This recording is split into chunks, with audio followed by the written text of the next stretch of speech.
গরম কতটা পড়ছে তা গৃহিণী রান্না করতে গেলে বুঝে। তাই আজকে আমি আম পানার শরবত বানাবো। তো ওটার রেসিপি দেখতে চাইলে পুরো ভিডিওটা দেখবেন, অবশ্যই ভালো লাগবে আশা করি।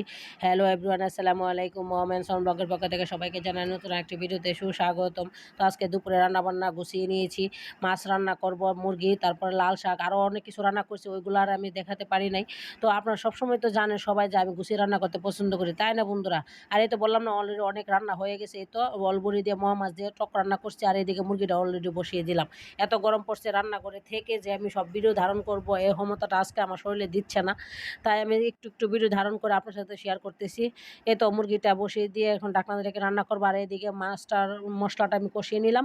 তো ভাজা মাছটা দিয়ে দিলাম, এখন দিয়ে তারপরে আমি একটু ঢাকনাটা ঢেকে পরিমাণ মতো ঝোল দিয়ে ঢাকনাটা ঢেকে রান্না করে নিব আর কি। এই তো দেখতে পাচ্ছেন আমার মাছগুলা। আর এখন ঢাকনা ঢেকে রান্না করতেছে। আর এদিকে দেখেন আমার ভিডিও তো উঠবে বলে আমার নাতি আর নাতিনারা কতটা ভাব নিচ্ছে। দেখেন আমার নাতির বসার স্টাইলগুলো দেখতে পাচ্ছেন আপনারা? মাশাআল্লাহ, আলহামদুলিল্লাহ, অনেক সুন্দর করে বসছে। আর এদিকে ছেলে তো একটু হেল্প করে দিচ্ছে ওর বোনদেরকে আম পানার শরবত বানাবে সেজন্য। আর মেয়ে বানাচ্ছে আম পানার শরবত। আমগুলো ধুয়ে টুকরো করে নিয়েছে। আর এদিকে পরিমাণ মতো কাঁচামরিচ, ধনেপাতা, লবণ সব কিছু দিয়ে দিচ্ছে আর কি মেয়ে। দেখেন এতটা গরম যে রান্না করে গিয়ে সব কিছু দিয়ে নিয়ে আসবে, ওদের হচ্ছে না, তার জন্য সব কৌটা ওরা নিয়ে চলে আসতো, ঠিক আছে। আর এই তো এখন পরিমাণ মতো পানি দিয়ে দিল। পানি দেওয়ার পর এখন দিয়ে দিবে বিট লবণ আর কি। আর এই তো নাতি আম দেখাচ্ছে, কত বড় বড় মাশাআল্লাহ আমাদের কাছের আমগুলা। আর ছোট নাতি তো এই যে লবণে কৌটা নিয়ে খেলা করতেছে। যাই হোক, আর এদিকে মেয়ে ব্লেন্ডার করে নিচ্ছে আমগুলো। ব্লেন্ডার করে এখন দেখেন ভালো করে ব্লেন্ডার করে নেবে। ব্লেন্ডার করা হয়ে যাওয়ার পর এখন ছেঁকে নিবে, একটা ছাঁকনি দা ছেঁকে নিচ্ছে আর কি। ওরা দুই বোনে মিলে আজকে শরবতটা বানাচ্ছে। আমি তো রান্না বান্না করতেছি তার জন্য আর কি, দুই মেয়ে বানাচ্ছে, আমরা সবাই মিলে খাবো। আর আজকের মানে এই তো একটা গ্লাসের মধ্যে নিয়ে নিল বরফ। বরফ দিয়ে সলভ করলে খেতে ভালো লাগে সেজন্য আর কি।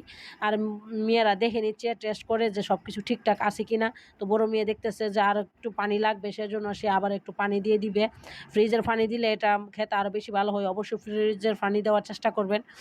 এই তো এখন গ্লাসে দিয়ে দিবে আর কি, সবাই আমরা খাবো। আর গ্লাসে শরবতটা দেওয়ার পর আমার নাতির রিয়াকশনটা শুধু দেখে বলবেন ও কীরকম বলছে, ভালো বলছে না খারাপ বলছে, আমি নিজেও বুঝতে পারি না ও কী বলতে চাচ্ছে। দেখবেন শুধু ওর রিয়াকশনটা দেখেন, দেখতে পাচ্ছেন? মানে কি বলতে চাচ্ছে আমি নিজেও বুঝতে পারতেছি না। আসলে আপনারা সবাই বলে যাবেন তো। আর কি করার, দেখেন বিকেলবেলা আবার কিছু মাছ নিয়ে চলে আসলো। বলেন সারাদিন রান্নাবান্না পরে এত বড় গরমে আর এখন বসে কি এগুলো করা সম্ভব? তো আনছি যেহেতু মেহমানও আছে, তো কিছু করার নাই, তো এখন করতেই হবে। তো এই তো মাছগুলা কেটে কুটে ধুয়ে পরিষ্কার করে এরকম ভাগ ভাগ করে নিয়েছি। আমার মনে হয় আমার মতো প্রতিটা গৃহিণী এরকম ভাগ ভাগ করে ফ্রিজে রেখে দেয়, তাই না? অবশ্যই আমার গৃহিণী বোনরা আমাকে কমেন্ট করে জানাবেন কারা আমার মতো এরকম করেন। আর আমার করার উদ্দেশ্য হলো যে পরবর্তীতে রান্না করতে তাড়াতাড়ি হয়ে যায় সেজন্য আর কি। তো পোটলাগুলো আমি একটা বলে নিয়ে নিলাম, বলে নিয়ে এখন চলে যাব ফ্রিজে রাখার জন্য আর কি। তো ফ্রিজের অবস্থা আমার খুব কাইল, সবাই একটু ইগনোর করে চলে যাবেন। ফ্রিজটা মানে অনেক দিন ধরে পরিষ্কার করা হয় না সেজন্য আর কি বলতেছি।